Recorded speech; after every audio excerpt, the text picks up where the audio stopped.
Hello दोस्तों, आप सभी का स्वागत है हमारे YouTube चैनल नंबर 1 स्टडी पर।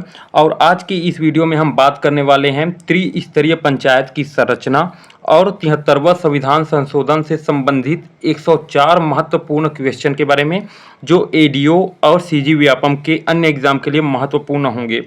वीडियो स्टार्ट करने से पहले मैं आप सभी को धन्यवाद कहना चाहूँगा। दोस्तों, आप सभी ने मेरे द्वारा अपलोड किए गए वीडियो को इतना पसंद किया कि हमारी फैमिली कुछ ही दिनों में 0 से 100 हो गई है। तो थैंक यू दोस्तों। तो वीडियो स्टार्ट करते हैं। आज का पहला क्वेश्चन है, 73वां संविधान संशोधन किस वर्ष लागू हुआ था? तो 73वां संविधान संशोधन जो है 24 अप्रैल 1993 को लागू हुआ था। 73वें संविधान संशोधन अधिनियम का मुख्य उद्देश्य क्या था? तो पंचायती राज व्यवस्था को संवैधानिक दर्जा देना इसका मुख्य उद्देश्य था। पंचायती राज व्यवस्था को संविधान में कौन से भाग में जोड़ा गया है? तो भाग 9 में इसको जोड़ा गया है। भाग 9 संविधान के किन अनुच्छेदों को शामिल करता है? तो अनुच्छेद 243 से 2430 तक। ठीक है, याद रखेंगे, अनुच्छेद 243 से 2430 तक। 73वें संविधान संशोधन अधिनियम कौन सी अनुसूची जोड़ी गई? तो 11वीं अनुसूची जोड़ी गई। 11वीं अनुसूची में कितने विषय हैं? तो आंसर होगा आपका 29 विषय है। ठीक है। पंचायत चुनाव कराने की जिम्मेदारी किसकी होती है? तो राज्य निर्वाचन आयोग की होती है। राज्य निर्वाचन आयोग की नियुक्ति कौन करता है? तो राज्यपाल करता है। पंचायतों का कार्यकाल कितने वर्षों का होता है? तो दोस्तों, आप सभी को पता है पंचायत का कार्यकाल होता है 5 वर्षों का। यदि पंचायत भंग हो जाती है तो कितने समय में चुनाव कराया जाता है? तो इसके लिए है 6 महीनों के भीतर। और 6 महीने तक कार्यकाल कौन संभालता है? तो जो उप सरपंच होता है वो पंचायत का कार्यभार संभालता है। 73वां संविधान संशोधन किस प्रकार की सरकार की स्थापना करता है? तो त्रिस्तरीय पंचायत व्यवस्था की स्थापना करता है। त्रिस्तरीय पंचायत व्यवस्था की 3 श्रेणियां कौन कौन सी है? तो श्रेणियां क्या क्या है? पहला होता है ग्राम पंचायत, दूसरा होता है पंचायत समिति या फिर जिला पंचायत, और तीसरा होता है जिला परिषद। ग्राम सभा में कौन कौन शामिल होते हैं? तो गांव के 18 वर्ष से अधिक आयु के सभी मतदाता उसमें शामिल हो सकते हैं। पंचायतों के वित्त से संबंधित अनुच्छेद कौन सा है? तो अनुच्छेद 243 एच को याद रखेंगे। 243 बहुत जगह यूज होगा, उसमें 243 एच जो है पंचायतों के वित्त से संबंधित है। पंचायत के लिए वित्त आयोग का प्रावधान कौन से अनुच्छेद में है? तो फिर से आ जाएगा आपका 243 आई। ठीक है। राज्य वित्त आयोग कितने वर्षों में गठित किया जाता है? तो प्रत्येक 5 वर्ष में। पंचायत के चुनाव संबंधी अनुच्छेद कौन सा है? तो अनुच्छेद 243 के। महिला आरक्षण का प्रावधान किस अनुच्छेद में है? तो अनुच्छेद 243 डी। पंचायतों में महिलाओं को कितना आरक्षण दिया जाता है? तो न्यूनतम आरक्षण आपका होता है 33%। ठीक है। अनुसूचित जाति जनजाति को पंचायतों में आरक्षण किस आधार पर मिलता है? तो जनसंख्या के अनुपात पर मिलता है। पंचायत के सदस्य बनने की न्यूनतम आयु कितनी है? तो 21 वर्ष है। क्या 73वां संशोधन नगरीय निकायों पर लागू होता है? तो नहीं, ये केवल ग्राम पंचायत या ग्रामीण क्षेत्रों के लिए ही लागू होता है। नगरीय निकायों के लिए कौन सा संशोधन अधिनियम लागू होता है? तो 74वां संविधान संशोधन जो अधिनियम है वो लागू होता है। क्या राज्यों को पंचायती राज लागू करना अनिवार्य है? हाँ। पंचायतों को स्वशासन संस्था घोषित किया गया है किस अनुच्छेद में? तो अनुच्छेद होता है 243। पंचायतों में वित्तीय अधिकार कौन देता है? तो राज्य सरकार देती है। छत्तीसगढ़ में पंचायती राज अधिनियम कब लागू हुआ था? तो इसका आंसर हो जाएगा 1993 में। मध्य प्रदेश पंचायत अधिनियम के रूप में हुआ था, फिर छत्तीसगढ़ गठन के बाद अलग हुआ। पंचायतों के लिए योजना निर्माण की जिम्मेदारी किसकी होती है? तो ग्राम सभा व पंचायत की होती है। पंचायत चुनाव में आरक्षण को रोटेशन के आधार पर लागू किया जाता है। ठीक है, हाँ है ये। पंचायत राज के अंतर्गत जिला स्तर की सर्वोच्च संस्था कौन सी होती है? तो जिला पंचायत होती है। क्या ग्राम सभा कोई विधायी संस्था है? नहीं, यह एक सामूहिक बैठक होती है। क्या पंचायतों को कर लगाने का अधिकार है? तो जी हाँ, बिल्कुल पंचायतों को कर लगाने का अधिकार है, किंतु राज्य कानून द्वारा सशर्त होता है। ठीक है। ग्राम सभा की बैठक कितनी बार अनिवार्य होती है? तो न्यूनतम 4 बार प्रति वर्ष अनिवार्य होती है। 73वें संशोधन में पंचायत शब्द किसे दर्शाता है? तो ग्राम पंचायत, पंचायत समिति और जिला पंचायत को दर्शाता है। राज्य सरकार पंचायतों को कौन कौन से विषय सौंप सकती है? तो 11वीं अनुसूची में शामिल विषय। ठीक है। छत्तीसगढ़ में ग्राम पंचायत की अध्यक्षता कौन करता है? तो सरपंच करता है। पंचायतों को धन कौन देता है? तो राज्य सरकार देगा, केंद्र सरकार देगा, और साथ में ही उसको स्थानीय कर लगाने का भी प्रावधान है। छत्तीसगढ़ में पंचायतों की निगरानी कौन करता है? तो पंचायत या ग्रामीण विकास विभाग। पंचायत में प्रधान कार्यकारी अधिकारी कौन होता है? तो सचिव या पंचायत सचिव होता है। क्या पंचायत अदालतों का कोई प्रावधान है? हाँ, लेकिन यह राज्य सरकार के अधीन है। ठीक है। राज्य वित्त आयोग का अध्यक्ष कौन होता है? तो राज्यपाल द्वारा नियुक्त व्यक्ति होता है। क्या पंचायतें न्यायिक कार्य कर सकती है? सीमित मामलों में राज्य कानून के अनुसार कर सकती है। पंचायतों की संपत्ति का स्वामित्व किसके पास होता है? तो उत्तर हो जाएगा आपका संबंधित पंचायत के पास होता है। ग्राम पंचायत में उप सरपंच कौन होते हैं? तो सरपंच की अनुपस्थिति में कार्यकारी अधिकारी, इनका चुनाव होता है पंचों के द्वारा। पंचों के द्वारा जो एक चुनाव होता है जिसमें जिसको अधिक वोट मिलता है उन्हीं को उप सरपंच बनाया जाता है। क्या ग्राम सभा पंचायती राज का एक आवश्यक हिस्सा है? हाँ। 73वां संशोधन भारतीय संविधान में लोकतंत्र को कैसे मजबूत करता है? तो स्थानीय स्तर पर भागीदारी को बढ़ाता है। ठीक है। पंचायती राज व्यवस्था का उद्देश्य क्या है? तो लोकतांत्रिक विकेंद्रीकरण करना। क्या पंचायतें शिक्षा, स्वास्थ्य, जल आपूर्ति आदि में काम कर सकती है? तो हाँ, बिल्कुल। क्या सभी राज्यों में पंचायती राज एक समान है? नहीं, राज्यों को कुछ स्वतंत्रता दी गई है कि उसमें वो बदलाव कर सकें। छत्तीसगढ़ में पंचायती राज कितनी सतह पर है? तो 3 स्तर पर है, ग्राम, जनपद और जिला पंचायत। ठीक है। 73वें संशोधन का प्रस्ताव सबसे पहले किस समिति की सिफारिश पर आधारित था? तो इसका आंसर हो जाएगा बलवंत राय मेहता समिति 1957। पंचायतों के अधिकारों को सशक्त करने के लिए कौन सी समिति ने सुझाव दिया था? तो GV राव समिति 1985।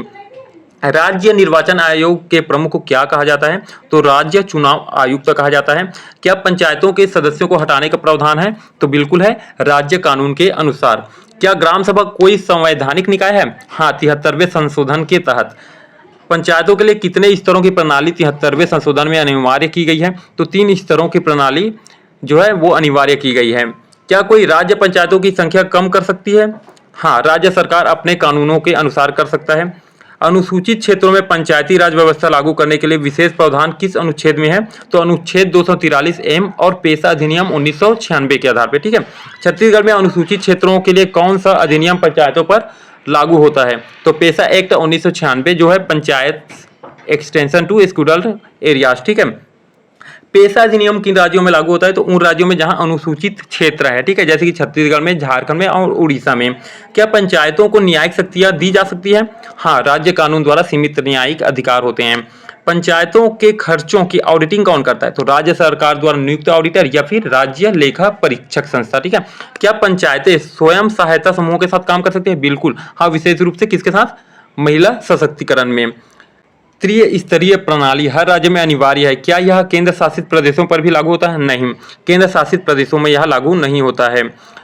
पंचायतों में निर्वाचित सदस्यों के अलावा कौन कौन नामांकित किए जा सकते हैं? तो राज्य कानून अनुसार कुछ विशेषज्ञ, विशेष श्रेणी के व्यक्ति और नामांकित किए जा सकते हैं। अशोक मेहता समिति ने पंचायती राज के कितने स्तर की सिफारिश की थी? तो द्विस्तरीय समिति की सिफारिश की थी। अशोक मेहता समिति की रिपोर्ट किस वर्ष आई थी? तो 1978 में आई थी। ग्राम सभा को किसका आधार स्तंभ माना जाता है? तो लोकतंत्र का आधार स्तंभ। ये क्वेश्चन IMP है। पंचायती राज दिवस कब मनाया जाता है? तो 24 अप्रैल को। ठीक है। छत्तीसगढ़ में महिला सरपंच को कौन सी योजना के तहत सशक्त किया जाता है? तो मुख्यमंत्री महिला सशक्तिकरण योजना। ठीक है। क्या पंचायतों को सोशल ऑडिट का अधिकार है? हाँ, विशेषकर मनरेगा जैसी योजनाओं में। क्या पंचायतें शिक्षा, स्वास्थ्य, सिंचाई आदि विषयों में योजना बना सकती है? ये रिपीटेड क्वेश्चन है और ये याद रखें कि हाँ, 11वीं अनुसूची के तहत ये उनको योजना बनाने का अधिकार है। पंचायतों में सरपंच पति पर नियंत्रण के लिए क्या कानून है? कुछ राज्य कानूनों ने इसे रोकने के लिए दिशा निर्देश दिए हैं, लेकिन अलग से संविधान में इनकी कोई प्रावधान नहीं है। पंचायत स्तर पर विकास योजनाओं की निगरानी कौन करता है? तो ग्राम सभा और पंचायत समिति करती है।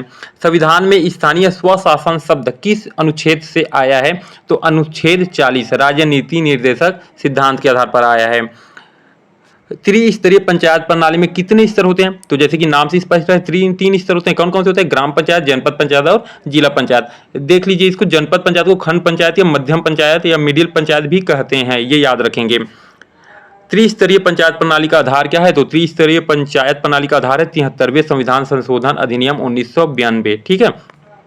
ग्राम पंचायत का प्रमुख कार्य क्या है? तो ग्राम पंचायत का प्रमुख कार्य ग्राम विकास, जन कल्याण योजनाओं का क्रियान्वयन और ग्राम स्तर पर प्रशासन करना होता है। और 79 क्वेश्चन देखेंगे। मध्य पंचायत जनपद का कार्य क्या होता है? तो खंड पंचायत का कार्य है ग्राम पंचायतों के बीच समन्वय स्थापित करना और खंड स्तर पर योजनाओं का क्रियान्वयन करना। ठीक है। जिला पंचायत के प्रमुख कार्य क्या होते हैं? तो जिला पंचायत का कार्य जिले में विकास योजनाओं का निगरानी, प्रशासन और संसाधन वितरण करना होता है। ग्राम सभा का क्या महत्व है? तो ग्राम सभा का महत्व यह है कि यह ग्राम पंचायत के निर्णयों में भागीदारी करता है और ग्राम स्तर पर सामाजिक और विकासात्मक गतिविधियों की निगरानी भी करता है। 82 क्वेश्चन देख लेते हैं। पंचायती राज प्रणाली में सार्वजनिक सेवाओं का क्या महत्व है? तो पंचायती राज प्रणाली में सार्वजनिक सेवाओं जैसे शिक्षा, स्वास्थ्य, जल आपूर्ति आदि का वितरण सुनिश्चित किया जाता है। 83 क्वेश्चन है। छत्तीसगढ़ में पंचायत चुनाव कब होते हैं? तो प्रत्येक 5 वर्ष में पंचायत चुनाव होते हैं। पंचायती राज संस्थाओं के चुनाव में महिलाओं को कितनी आरक्षण दिया जाता है? रिपीटेड क्वेश्चन है, तो आंसर होगा आपका पंचायती राज संस्थाओं में महिलाओं के लिए 33% आरक्षण दिया गया है। त्रिस्तरीय पंचायत प्रणाली में कौन सा कानून लागू होता है? तो त्रिस्तरीय पंचायत प्रणाली में पंचायत राज अधिनियम और संविधान की 73वीं संशोधन लागू होता है।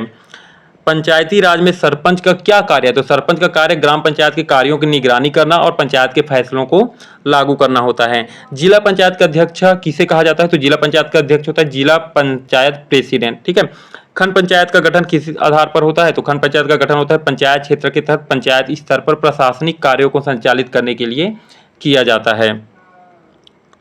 पंचायती राज में स्थानीय स्वशासन का क्या अर्थ है? तो पंचायती राज में स्थानीय स्वशासन का अर्थ है कि स्थानीय स्तर पर स्वयं के प्रशासन और निर्णय लेने की प्रक्रिया होती है। ठीक है।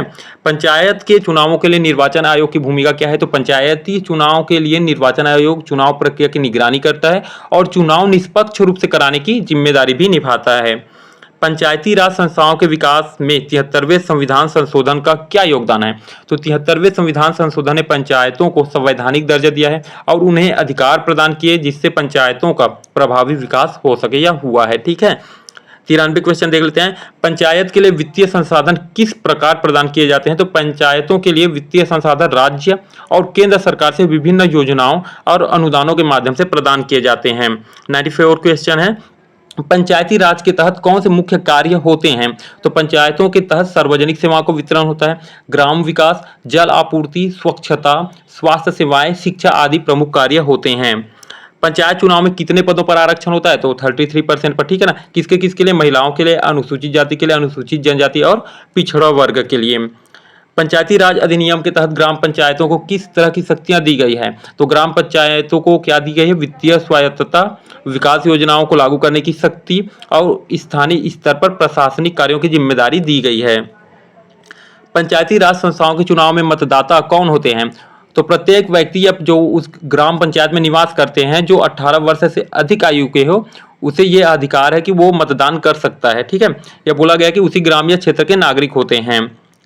98 क्वेश्चन है। पंचायत की कार्य प्रणाली में स्थानीय स्वशासन के तत्व का क्या अर्थ होता है? तो स्थानीय स्वशासन का अर्थ है कि पंचायतें स्थानीय स्तर पर निर्णय ले सकती है और उन्हें अपने क्षेत्रों की जरूरतों के आधार पर स्वायत्त तरीके से योजनाएं बनाने की शक्ति होती है। पंचायतों में नारी आरक्षण का महत्व क्या है? पंचायतों में नारी आरक्षण का उद्देश्य महिलाओं को राजनीतिक भागीदारी और निर्णय प्रक्रिया में समान अवसर देना है जिससे उनके अधिकार और सशक्तिकरण को बढ़ावा मिलता है। 100 क्वेश्चन देखते हैं। पंचायती राज प्रणाली में पंच का क्या कार्य है? तो पंच का कार्य होता है ग्राम पंचायत की बैठकों में भाग लेना, विकास कार्यों की योजना बनाना और ग्राम पंचायत के निर्णयों को लागू करना। 102 क्वेश्चन है। त्रिस्तरीय पंचायत प्रणाली में खंड पंचायत को किस नाम से जाना जाता है? तो खंड पंचायत को मध्य पंचायत या जनपद पंचायत भी कहा जाता है। त्रिस्तरीय पंचायत प्रणाली में कौन सी समिति का गठन किया जाता है? तो त्रिस्तरीय पंचायत प्रणाली में पंचायती राज समिति का गठन किया जाता है जो पंचायतों के कार्यों की निगरानी करता है। 104 क्वेश्चन है। पंचायतों के कार्यों की निगरानी और मूल्यांकन कौन करता है? तो पंचायत के कार्यों की निगरानी और मूल्यांकन राज्य सरकार और केंद्र सरकार द्वारा किया जाता है। तो दोस्तों आपका 73वां संविधान संशोधन और त्रिस्तरीय पंचायत की संरचना से संबंधित क्वेश्चन कंप्लीट हो चुका है। हमारे आने वाले जो वीडियो होंगे है ना वो एडीओ के जो एग्जाम है 2012 और 2017 के क्वेश्चन पर बेस्ड होंगे या फिर उन्हीं को कराया जाएगा। तो आप वीडियो को अगर अभी तक सब्सक्राइब नहीं किए हो तो सब्सक्राइब कर लीजिए, लाइक कीजिए और अगर पसंद आए तो शेयर भी कीजिए दोस्तों। Thank you.